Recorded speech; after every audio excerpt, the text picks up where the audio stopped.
There is a moment, captured on video from Journey's 1981 show in Houston, where Steve Perry sings the words, "Wanting You Near," and looks down at the floor monitors instead of the crowd.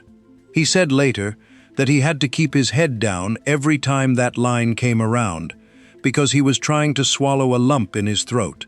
This was the biggest voice in American arena rock, in front of thousands of people fighting to get through his own song.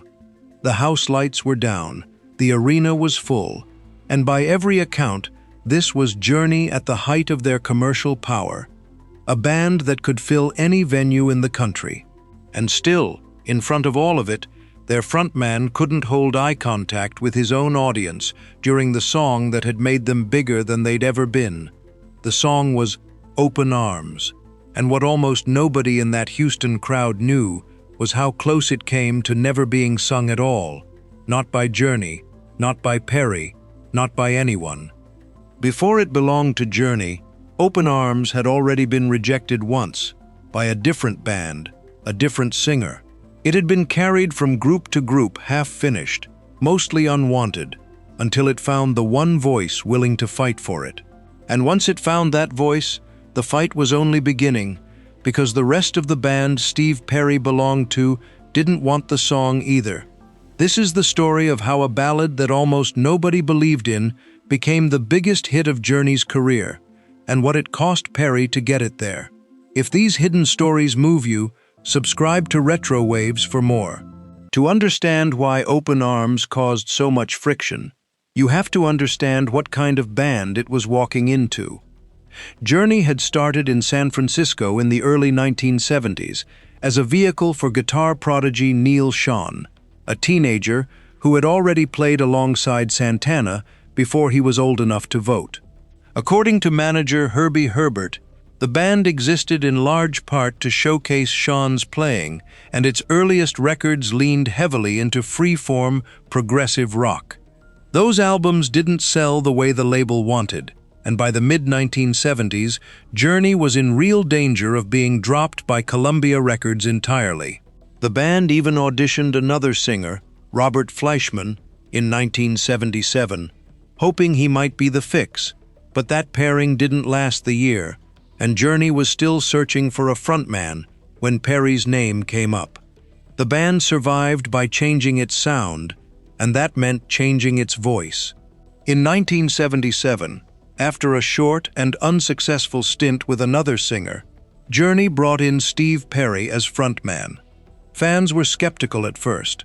This wasn't the group they'd signed up for. But Perry's vocals opened up a different kind of songwriting, and Journey started climbing the charts. By 1980, with albums like Infinity, Evolution, and Departure behind them, Journey had become a legitimate arena act. But they were still, at their core, a hard rock band built around Schon's guitar. That same year, founding keyboardist Greg Rowley decided to leave. As something close to a parting gift, he recommended his own replacement, Jonathan Cain, a songwriter he'd crossed paths with from the band The Babies. Cain joined Journey in late 1980, and almost immediately, the chemistry in the room shifted. He brought classical training and a fondness for slower, more melodic songwriting, and he quickly became one of the band's most active writers alongside Perry. That shift didn't sit easily with everyone. Schon, by several accounts, considered Journey his band, built to his specifications, and Cain's arrival meant sharing creative control with someone new. Cain didn't arrive empty-handed. Along with his songwriting instincts, he brought a half-finished melody he had been carrying since his time in The Babies, the song that would eventually become Open Arms. According to accounts from both Cain and Perry, that melody had a rough history even before Journey. Cain had tried to bring it to The Babies, where frontman John Waite turned it down flat. Reports describe Waite dismissing the song as overly sentimental rubbish in one telling, too syrupy in another, and unfit for the band's sound. Cain shelved it rather than fight for something his own singer didn't believe in. Part of that may have come down to voice as much as taste. Waite was a rock singer first, built for grit rather than a sustained, soaring falsetto climb. The melody Cain had written needed a different kind of instrument entirely, something closer to Perry's high, clean tenor, which could hold a note in the upper register without straining. Waite wasn't necessarily wrong that the song didn't fit him. He may simply have been the wrong voice for it. That could have been the end of it. A half-written ballad, filed away, forgotten by everyone except the person who wrote it. Instead, not long after Cain left the Babies for Journey, he and Perry found themselves talking about music at Perry's house. Perry, by his own account, was thinking about a solo record. He wanted to write ballads, soaring melodies, something outside Journey's usual register. Cain told him there was no reason to leave the band to do that. He had something. He went out to his car, pulled out a portable Wurlitzer piano he'd brought along almost as an afterthought, and played Perry the sketch he'd once offered the Babies and been turned away. Perry wanted it immediately.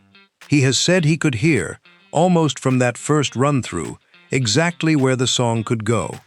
That single moment, one songwriter deciding to try one more time, one singer instantly hearing what a rejected band had missed, is the hinge the entire story turns on. Without it, Open Arms stays a discarded Babies demo, a footnote in Jonathan Cain's career instead of the centerpiece of it. With it, Cain and Perry sat down and rebuilt the song together. They moved it out of the key Cain had originally written it in, shifting it to better suit Perry's range, and reworked the melody so the climb toward the chorus felt inevitable rather than forced. It was still Cain's song at its foundation, but it was becoming something neither man could have finished alone. Cain's structure and instinct for melody, matched against Perry's sense of where a vocal could go that a guitar-driven rock band would never normally ask a singer to go. But loving a song and getting it onto a Journey album were two very different problems. When Cain and Perry brought Open Arms to the rest of the band, the resistance was immediate. Perry later summed it up plainly. The band was opposed to the ballad. Neal Schon, in particular, reportedly hated the idea outright. Accounts from inside the group describe him arguing that the song's gentleness had no place in a band built on hard rock, and drummer Steve Smith has recalled Schon comparing its softness to something out of a children's film, a comment aimed as an insult, not a compliment. Even Cain, the song's own co-writer, admitted he briefly wondered if John Waite had been right to reject it the first time. Think about what that means. The person who wrote the song was second-guessing it. The band's lead guitarist wanted it gone. And Steve Perry, the frontman, the voice, the person with the most exposure, if a soft ballad flopped in front of Journey's hard rock audience, was the one holding the line, insisting they finish it and record it anyway. Journey went into Fantasy Studios in Berkeley in the spring of 1981 to record what would become the Escape album, working with producers Mike Stone and Kevin Elson. The sessions moved fast by the standards of a major rock record. The whole album reportedly came together in about 3 months, on a modest budget, with Perry known for rarely wanting more than a couple of takes on anything.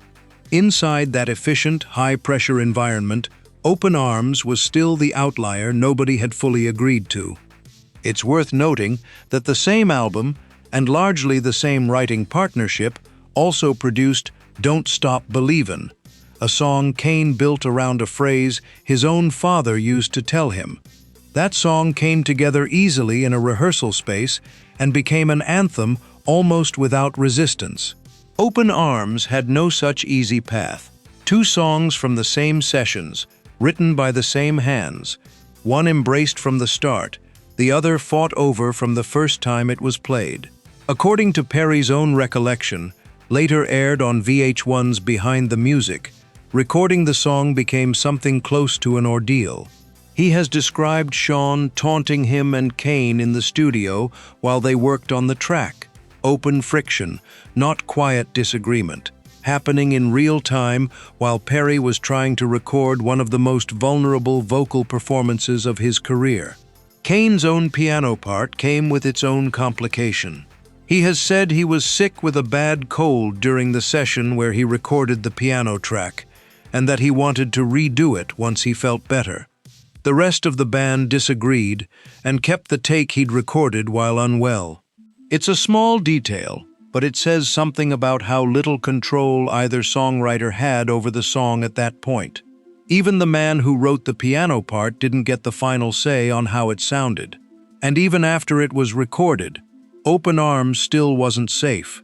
Reports describe it coming close to being left off Escape entirely, because Schon felt it was too far removed from anything the band had ever attempted before. A song that didn't yet have a guaranteed place on the record, written by a man who'd already had it rejected once, sung by someone visibly fighting through his own emotion to get the vocal right. That was the position Open Arms was in, right up until the album was finished. If the guitarist's objections had carried the day, Escape would have shipped as a 9-track hard rock record, missing the one song that would eventually define it, and Perry's fight would have ended in a footnote nobody remembered. So picture the stakes for Steve Perry specifically. He wasn't only defending a song he liked, he was defending a version of himself as an artist, the ballad-singing, emotionally exposed version, against bandmates who had built their identity and their audience on something harder. If Open Arms failed, it wouldn't just be a weak track buried on side 2. It would prove Schon right, and prove that Perry's instincts didn't belong in this band. The song made the album, closing it out as the final track. But belonging on a record and belonging in a live show were two different battles, and the second one hadn't been fought yet. That happened in the fall of 1981, on Journey's Escape tour, when the band performed Open Arms live for the first time. According to accounts from that period, the crowd's response was immediate and overwhelming.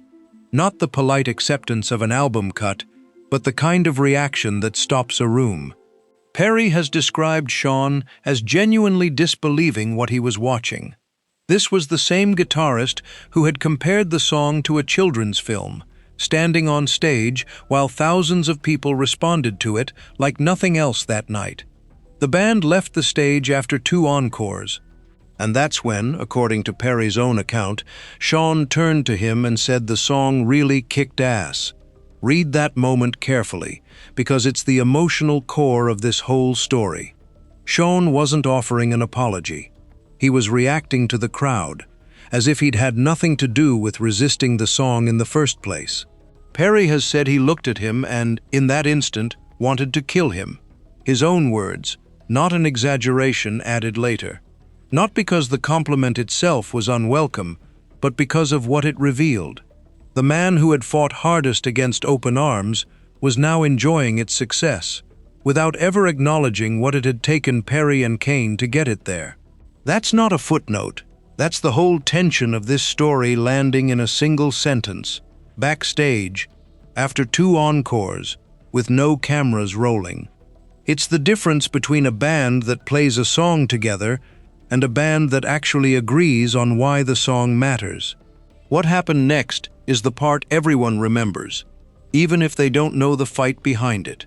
Open Arms was released as a single in January 1982 and climbed to number 2 on the Billboard Hot 100, where it held for 6 weeks, kept off the top spot only by Centerfold, and later, I Love Rock and Roll. It became, and remains, Journey's biggest hit on that chart.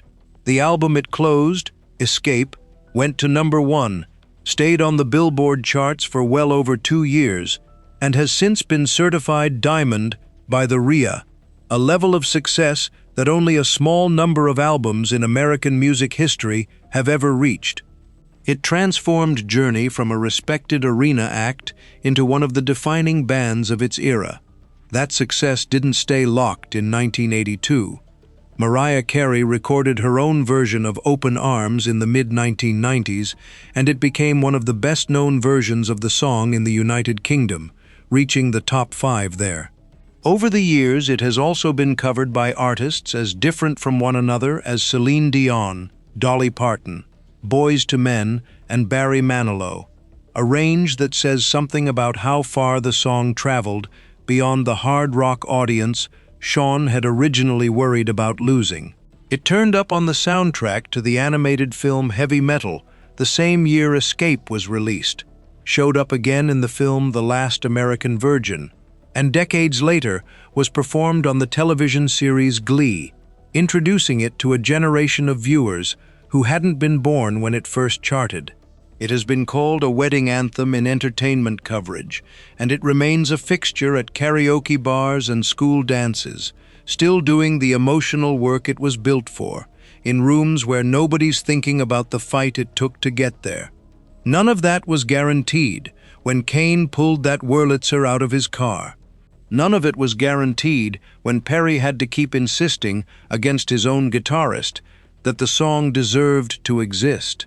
The song that became synonymous with Journey, the one still chosen at weddings decades later, still turning up in films and on the radio long after Escape left the charts, was, for most of its early life, a song almost nobody wanted. That's the deeper story sitting underneath Open Arms. It isn't really about a ballad.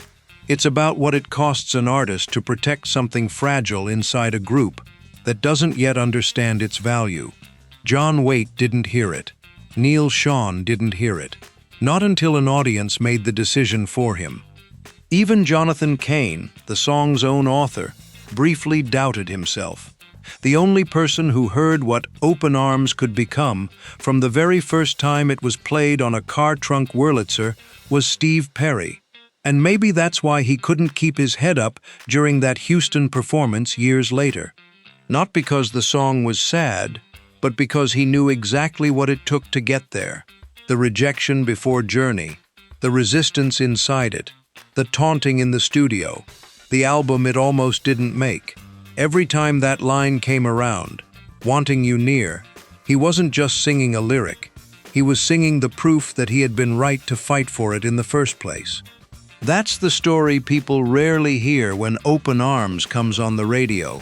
Not a band effortlessly producing a classic, but one singer standing nearly alone, insisting that something soft and sincere had a place inside a band built on volume, and turning out, against nearly everyone around him, to be right. It's tempting to hear a happy ending in the fact that Schon eventually came around, that the band recorded the song, that it became the biggest hit of their career. But the more honest version of the story doesn't end in agreement. It ends in that one line backstage, kicked ass, offered without any acknowledgement of the fight that came before it. Perry got the song he believed in. He never got the apology that would have made the victory feel shared. Maybe that's the real reason Open Arms still lands the way it does, more than 4 decades later. It was never just a song about reconciliation between two people in a relationship. It was written and fought for by someone who understood exactly what it felt like to be doubted by the people closest to him, and who decided to make something beautiful out of that doubt, instead of walking away from it. Steve Perry didn't just sing Open Arms. He earned the right to sing it, one rejection at a time. First from John Waite, then from his own guitarist, then from a band that very nearly left it off the record that made them famous. Every note of that vocal carries the weight of having to prove it.